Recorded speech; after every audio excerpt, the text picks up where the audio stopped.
Hi everybody, and welcome to another video by Pan Society. I'm Cherie, and today I'd like to talk about storytelling or oral traditions. But before I start, I'd like to give my gratitude to you for taking the time to watch this video. Thank you so much.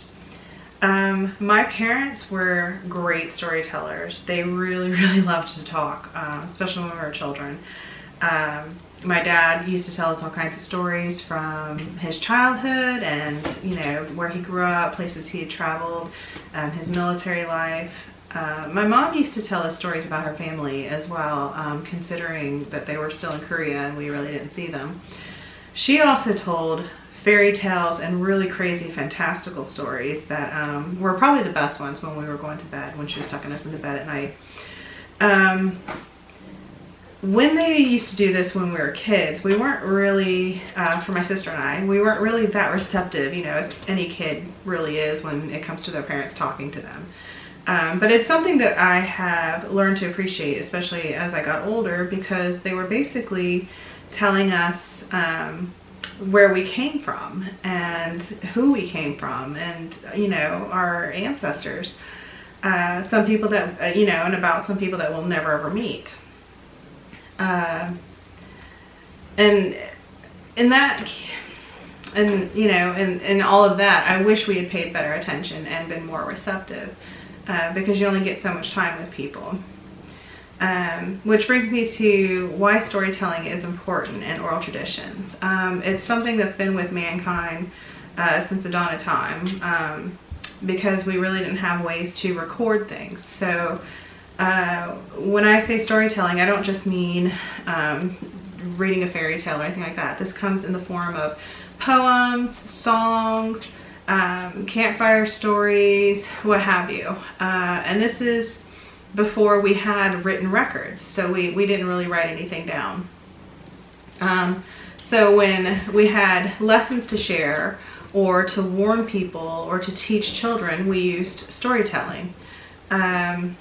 We also use storytelling when we wanted to record big events. That's why you'll see songs and poems about great battles or specific people or certain events that happened in time, because that's how they recorded it, and they just passed it on. And bards and minstrels and different storytellers would learn it from someone else, and then they would take it on their travels and pass it on.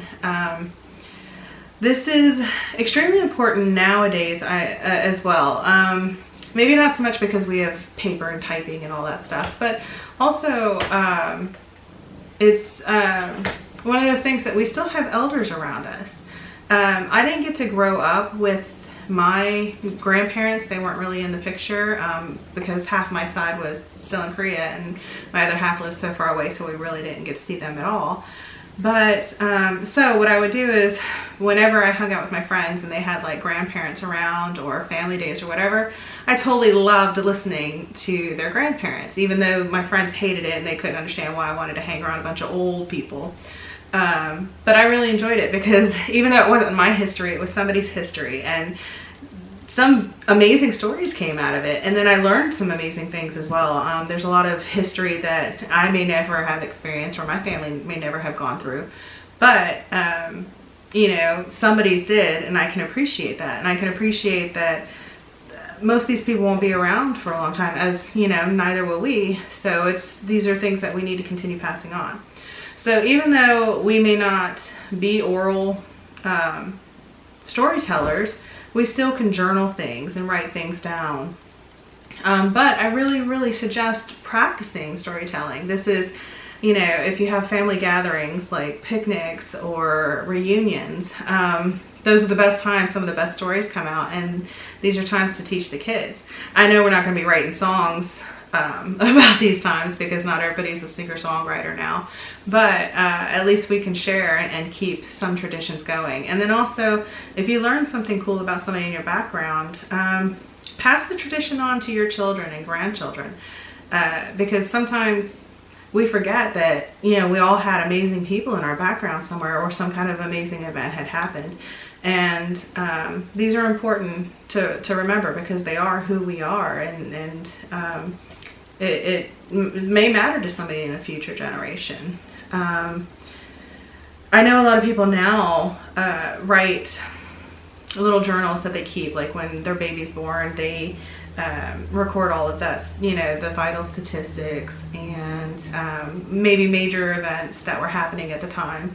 And that, you know, the kids will get the books later, and some really don't care, but I think that stuff's important and can mean something to someone as well.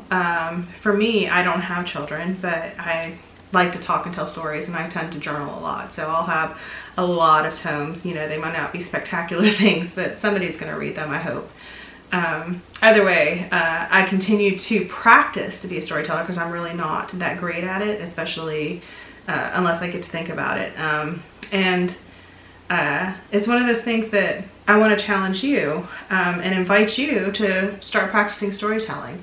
Are there any great stories that somebody in your past or someone in your life tells now?